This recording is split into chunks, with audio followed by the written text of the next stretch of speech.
The first patient died at 3:47 a.m., a 67-year-old woman in the cardiac intensive care unit. Her heart monitor should have alerted nurses to the irregular rhythm that preceded cardiac arrest. It didn't. The monitoring system was offline. By the time staff discovered her condition during a manual check, it was too late. She was the first of 14 patients who would die that night at Memorial Regional Medical Center, one of the largest hospitals in the American Southeast. The deaths weren't caused by medical errors. They weren't caused by equipment failure. They were caused by a cyber attack, a ransomware assault that had locked every computer system in the hospital. Patient records inaccessible, medication dispensers frozen, ventilators disconnected from monitoring networks, life-saving equipment reduced to expensive paperweights, and on every screen, the same message: your files are encrypted. Pay 75 Bitcoin within 72 hours or all data will be destroyed permanently. The FBI would eventually trace this attack, and 47 others like it, to a hacking unit operated by the government of North Korea. State-sponsored cybercriminals who had collected over $1.2 billion in ransom payments from hospitals, schools, and critical infrastructure targets across 14 countries. Money that funded nuclear weapons development, missile programs, the military apparatus of one of the world's most dangerous regimes. And they were 4 days away from launching their largest coordinated attack yet.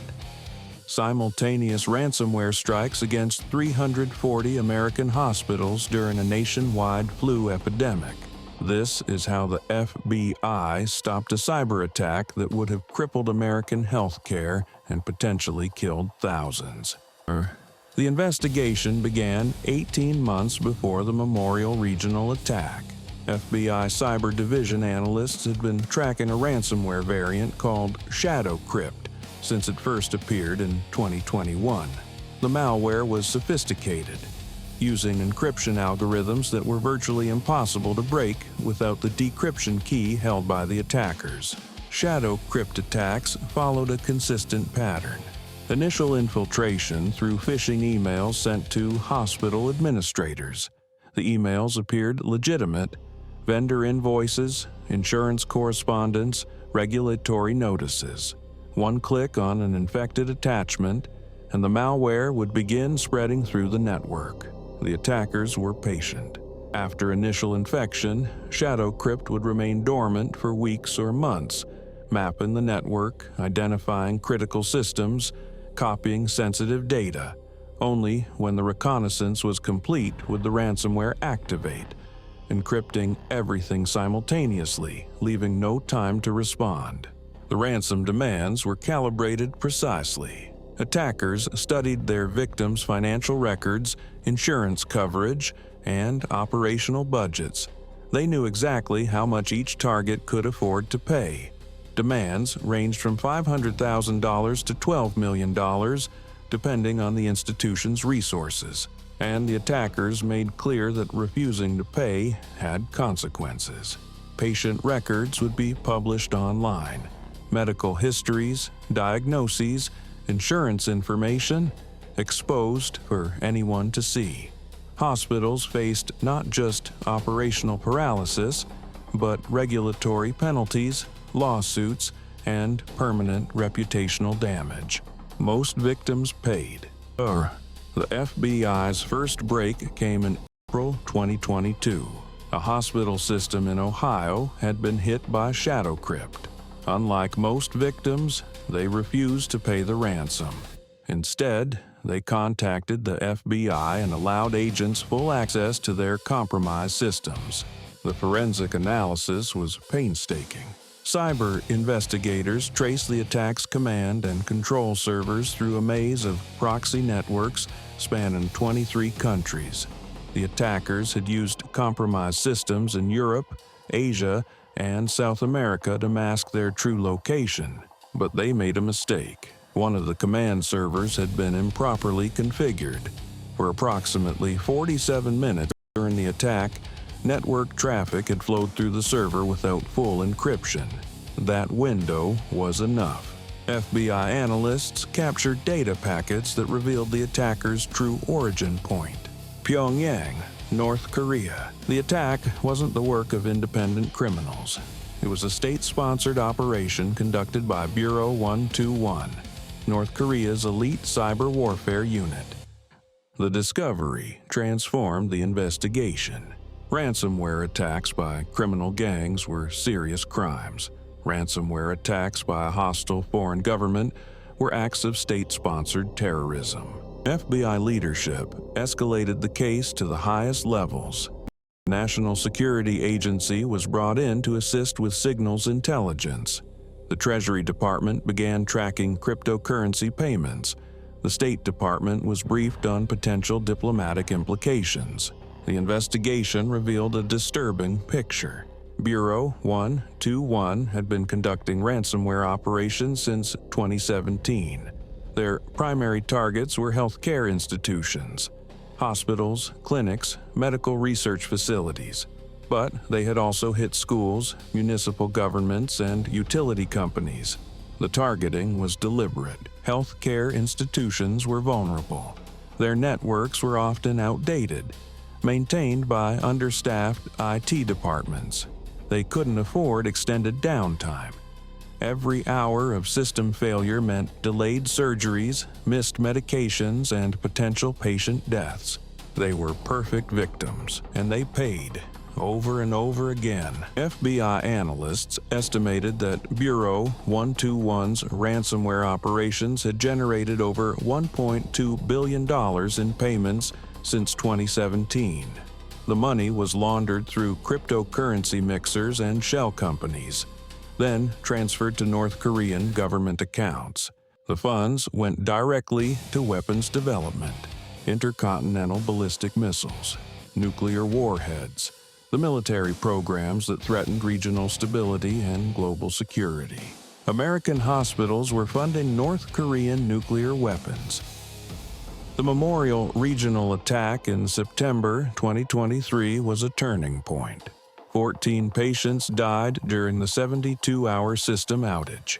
The hospital ultimately paid the $8.4 million ransom to restore access to their systems. But the damage was done. The deaths could not be undone. The attack generated national media attention. Congressional hearings were scheduled. Public outrage demanded action. But the FBI was already deep into an operation that would take down the entire Bureau 121 network. The key was a defector. In early 2023, a mid-level Bureau 121 operative had fled North Korea through China. After a harrowing journey through Southeast Asia, he reached the American Embassy in Bangkok and requested asylum. The defector provided invaluable intelligence. He described Bureau 121's structure, methods, and capabilities. He identified operational commanders. He explained how targets were selected, how attacks were coordinated, how ransom payments were collected and laundered. Most critically, he revealed Bureau 121's upcoming operations.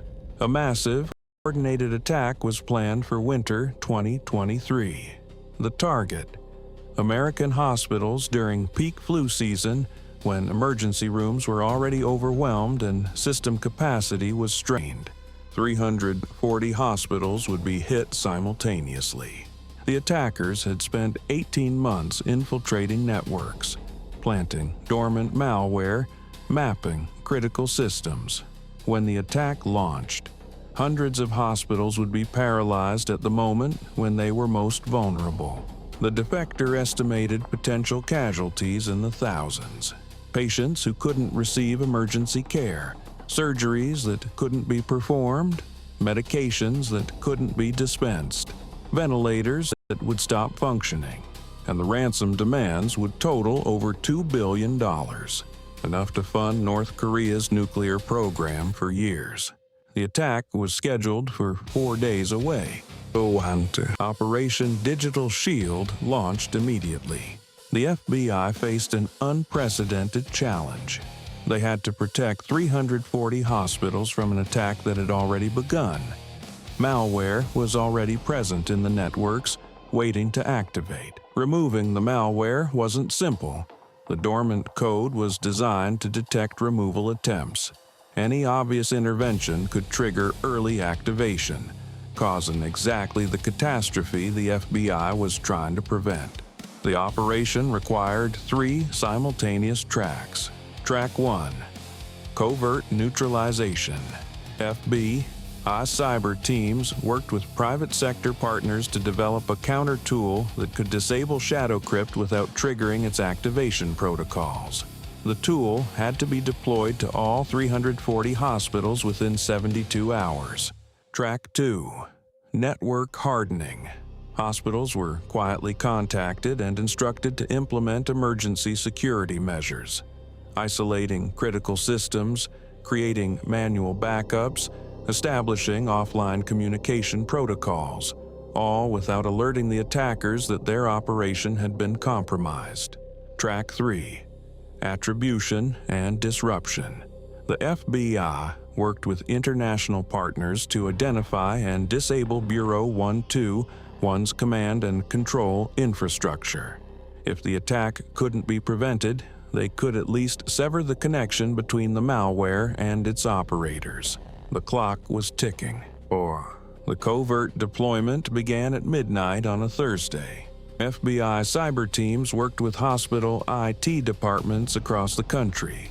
The cover story was a critical security update from a major medical software vendor. The reality was a surgical strike against North Korean malware. The counter tool was elegant in its simplicity. It didn't remove the ShadowCrypt malware. That would trigger activation. Instead, it corrupted the encryption keys stored within the dormant code. When the attack launched, the malware would activate but fail to encrypt. The systems would remain functional. Deployment had to be perfect. If any of the 340 hospitals were missed, those facilities would be hit while others remained safe. The attackers would immediately recognize that their operation had been compromised. They might accelerate attacks on remaining targets or shift to destructive mode, wiping systems rather than encrypting them. FBI teams worked around the clock, hospital by hospital, network by network. 340 deployments in 72 hours. By Sunday evening, 338 hospitals had been successfully inoculated. 2 remained. The final 2 hospitals presented unique challenges. One was a rural critical access hospital in Montana. Their network infrastructure was so outdated that the counter tool couldn't be deployed remotely. An FBI cyber team was dispatched by helicopter, landing on the hospital grounds at 2 a.m. to perform manual deployment. The other was a major academic medical center in Boston. Their IT security team, unaware of the FBI operation, had detected the security update and blocked it as a potential intrusion attempt. They were doing exactly what good security practice dictated, and they were preventing the FBI from saving them. Encrypted communications were established with the hospital's chief information security officer. The situation was explained. Evidence was provided. Trust was established. The counter tool was deployed with 4 hours to spare. All 340 hospitals were protected. The attack launched at 6 a.m. Eastern Time on a Monday morning, exactly as the defector had predicted. Across the country, ShadowCrypt malware activated simultaneously. In 340 hospitals, the code began its encryption routine, and in 340 hospitals, the encryption failed. The corrupted keys produced garbled output. Systems flickered briefly, then continued operating normally. Monitoring equipment stayed online. Patient records remained accessible. Ventilators kept breathing for patients who couldn't breathe for themselves. The largest coordinated cyber attack in history had been neutralized. Bureau 121 operators in Pyongyang watched their dashboards in confusion. Attack successful, their tools reported. Encryption complete, but no ransom screens appeared on victim systems. No panicked communications from hospital administrators, no payment negotiations. Something had gone catastrophically wrong. The second phase of Operation Digital Shield launched simultaneously with the failed attack. FBI cyber teams, working with partners in South Korea, Japan, and European nations, struck at Bureau 121's infrastructure. Command and control servers were seized or disabled. Cryptocurrency wallets were frozen. Communication channels were severed. The attackers had no ability to investigate what had gone wrong. They had no ability to launch follow-up attacks. They had no ability to collect ransoms that would never be paid. In Pyongyang, Bureau 121, commanders faced an impossible situation. Their most ambitious operation had failed completely. Their infrastructure was compromised. Their operational security had been breached at the highest levels. Someone had betrayed them. The public phase of the operation began 3 days later. The Department of Justice announced indictments against 8 Bureau 121 operatives, the first criminal charges ever filed against North Korean state hackers. The indictments detailed years of attacks, billions in damages, and the deaths caused by hospital ransomware operations. The Treasury Department announced sanctions against 34 entities connected to Bureau 121's financial operations. Cryptocurrency exchanges that had facilitated payments were put on notice. Banks that had processed transfers were identified. The State Department coordinated with international partners to issue joint condemnations. For the first time, the global community spoke with one voice against North Korean cyber operations, and the FBI released detailed technical information about ShadowCrypt, enabling hospitals and other potential victims to detect and remove any remaining malware from their systems. The operation was over. Bureau 121's most ambitious attack had been completely defeated. The aftermath revealed the full scope of what had been prevented. FBI analysts modeled the potential impact of a successful attack on 340 hospitals during flu season. Emergency room capacity would have been reduced by an estimated 40% nationwide. Patients experiencing heart attacks, strokes, and severe respiratory distress would have faced delayed or unavailable care. Scheduled surgeries, including cancer removals, organ transplants, and cardiac procedures, would have been postponed indefinitely. Many patients would have deteriorated while waiting for systems to be restored. Medication management systems would have failed, leading to dosing errors, missed treatments, and dangerous drug interactions. Conservative estimates projected between 3,000 and 8,000 excess deaths. Economic damage was estimated at $34 billion, including ransom payments, system restoration costs, lawsuits, and regulatory penalties. And $2 billion would have flowed to North Korea's nuclear weapons program. None of that happened. The human cost of Bureau 121's previous attacks could not be undone. The 14 patients who died at Memorial Regional, the dozens of others who died during earlier attacks on hospitals across the country, the countless patients whose care was delayed, whose treatments were disrupted, whose medical records were exposed. Their families sought justice. Several filed lawsuits against the North Korean government, largely symbolic actions given the impossibility of collecting damages from Pyongyang. But the legal filings documented the human toll of state-sponsored cybercrime. Congressional hearings examined the vulnerability of American healthcare to cyber attacks. New legislation mandated security standards for medical systems. Federal funding was allocated to help hospitals upgrade their defenses. The healthcare industry began treating cybersecurity as a patient safety issue, not just an IT problem. The defector who had exposed the operation was granted asylum in the United States. He had escaped North Korea, knowing that his family would face consequences. His parents, his siblings, his extended relatives, all would be punished for his betrayal.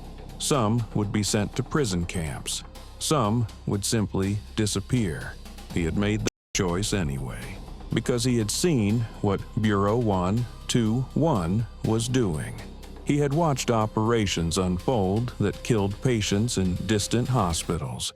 He had seen colleagues celebrate successful attacks, calculating ransoms while people died. He couldn't continue. The FBI provided him with a new identity, relocation assistance, and ongoing protection. He would spend the rest of his life looking over his shoulder, knowing that North Korean intelligence would never stop hunting him.